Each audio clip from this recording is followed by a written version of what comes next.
সব জায়গায় পর্দা আছে, টিভির ভিতরে পর্দা আছে, মোবাইলের ভিতরে পর্দা আছে, বাবলু নাবিল হানি পরিবহনে পর্দা আছে, ঘরের ভিতরে জানালার পর্দা আছে না নাই? সব জায়গায় আছে, শুধু এক জায়গায়, ওই জায়গার নাম হলো মহিলা, মহিলা, মহিলা।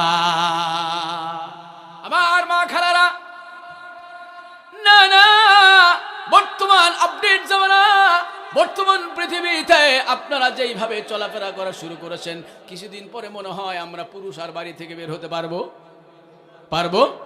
না। এখনো তো মাঝে মাঝে দেখি রাস্তাঘাটে মহিলাদের যে অবস্থা, আল্লাহু আকবার, আমরা জীবনে কল্পনা করি নাই। আমি তো একজন নওজোয়ান মানুষ, 40-42 বছর বয়স ভাইজান বাবাজি আমার, আমি আমার জীবনে, এই ছোট্ট জীবন আমি এটা কল্পনা করি নাই।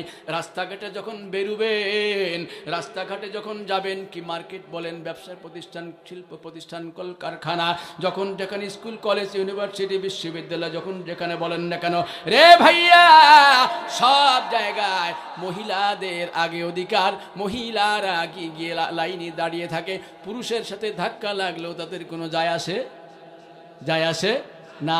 অথচ আমার নবী কি বলেছেন, নবী মুহাম্মদ রাসূলুল্লাহ, চিৎকার দিয়ে জোরে বলা যাবে না, সাল্লাল্লাহু আলাইহি ওয়াসাল্লাম, আল হায়াউ শুবাতুম মিনাল ঈমান, আল হায়াউ শুবাতুম মিনাল ঈমান। লজ্জা শরম, আবার বলছি, লজ্জা শরমটা হলো ঈমানের অঙ্গ। যেই মহিলার লজ্জা নাই, শরম নাই, বিনয় নাই, ওটা মহিলা না, ওটা হলো কিডিস। জোরে বলেন কিডিস।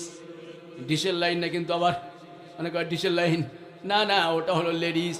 মাগো, একটু লজ্জা, আপনাদের তো একটু লজ্জাপতি হওয়া দরকার। আগের যুগের মা খালারা এখনো বাজি আছে না নাই? আমার চাচারা কি বলেন, 70-80 বছর, 75-65 বছরের আগের জামানার মহিলারা এখনো আমাদের দেখলে ঘুমটা দেয়, আমাদের দেখলে মাথাটা নত করে, আমাদের দেখলে আগের মতো, আগের জামানার মতো এখন আমাদের সালাম দেয়, আমাদের দেখলে সাইড হয়ে যায়। কিন্তু বর্তমান জামানার মহিলারা, বর্তমান জামানার মেয়ে